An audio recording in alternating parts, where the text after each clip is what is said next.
Sharing things out of your drive is pretty simple. There's a few ways to do it. I'm going to click on my classroom sample here. And we're going to notice in the upper right hand corner there's a little head with a plus on it. I can click that to open up the sharing's permissions, or I can go to the thing I want to share and right click, and we're going to get that same icon, the head with a plus. I'm going to go ahead and click. I can go ahead and choose this, and it's just going to get a shareable link, so I can email that link to people, or I can directly add their email addresses. So I'm going to start typing in a part of Doug's name. I'm going to click. Right now, it has permissions on the far right.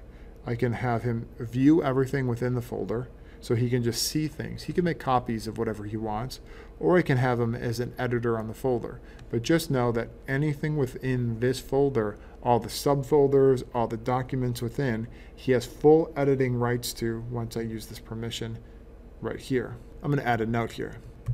I feel that adding a note here is going to greatly help Doug or whoever I share this folder with. So if you leave it blank, sometimes some of your colleagues will open up the folder and say, I'm not really sure what this is in reference to. So it's advisable that you put some sort of note here. I'm going to click send, and once I send that, this is going to change from a solid color to one with a little head in, meaning that it's shared with at least one other person. I'm going to go ahead and open that up. So as we notice that now there's a sharing head here and here, where those were in our last video shown as a solid color. So it means that everything I add now to this folder, Doug is going to have editing rights to. I'm going to go back to my drive. Let's say that, you know what, I meant to not give him permissions to edit, just to look at the stuff. So I'm going to click on share,